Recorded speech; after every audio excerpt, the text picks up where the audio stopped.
Imagine this, it is a calm afternoon in downtown Chicago. People are walking back and forth enjoying the city's hustle until a piercing sound of sirens breaks through the air. But this is no ordinary arrest. In a chilling twist of fate, an undercover FBI agent, one of the country's elite officers, is being forcibly handcuffed in broad daylight by a police officer, and not just any officer, one whose intentions will soon be called into question. What began as a simple misunderstanding turns into a confrontation that will leave you breathless. This is the story of an FBI agent racially profiled, humiliated, and wrongfully accused in front of a crowd of onlookers. But the real twist is that it was all caught on camera, and what happens next will shake you to your core. Our story begins in the heart of Chicago. Agent Marcus Steele, an African-American FBI agent, is on an undercover mission disguised in civilian clothes. Marcus blends into the crowd, watching over a dangerous drug ring he has been tracking for months. He has been trained for these moments, to observe, to blend in, and to disappear into the shadows when necessary. But this time the shadows will not be enough to hide him from what is about to happen.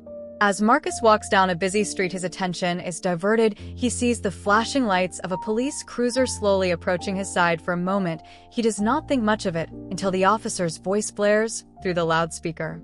"Youth in the black hoodie, stop right there."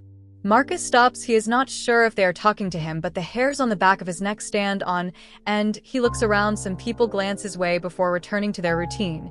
Then he hears it again, sharper this time. "I said stop." Marcus complies. After all, he is also part of law enforcement, and he knows how these situations work.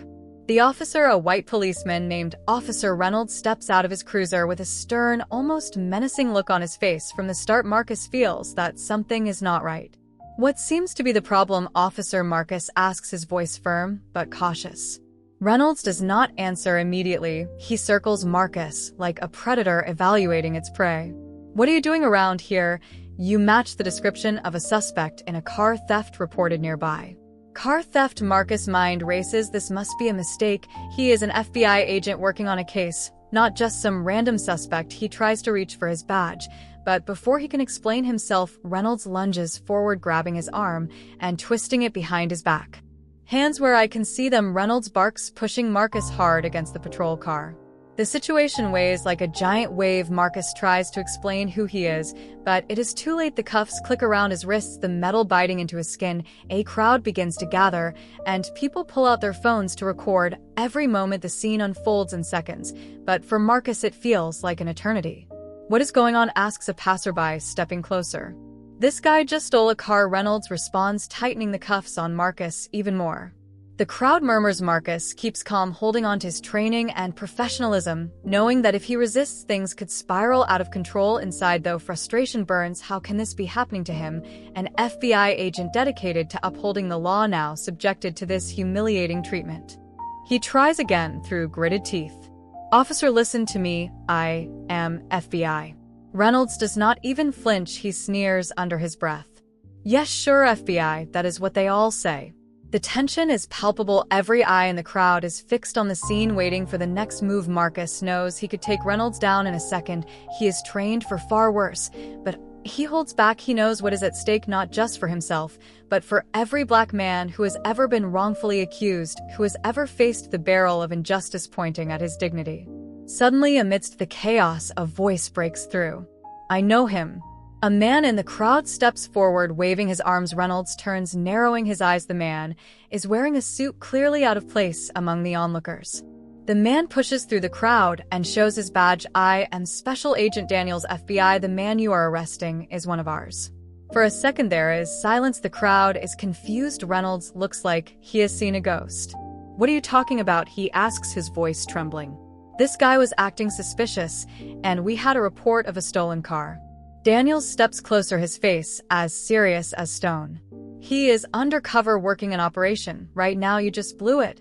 The gravity of the situation hits Reynolds like a freight train. His face goes pale as the crowd murmurs. Phones continue recording, capturing every second of this story unfolding before their eyes. Marcus, still cuffed, his heart pounding, watches as Reynolds' arrogance crumbles. Daniels quickly removes the cuffs from Marcus, apologizing quietly, but the damage is done. Marcus straightens, rubbing his sore wrists. His eyes lock onto Reynolds, who stands frozen, trapped between disbelief and panic. "You have made a huge mistake," Marcus says calmly, but firmly. "I am not just some guy on the street. I am an FBI agent, and you will regret how you handled this." The crowd is astonished. They have just witnessed a real-time injustice, and its sudden reversal is just as shocking. Phones are still pointed at them, capturing every word, every glance exchanged between Marcus and Reynolds. And then something unexpected happens.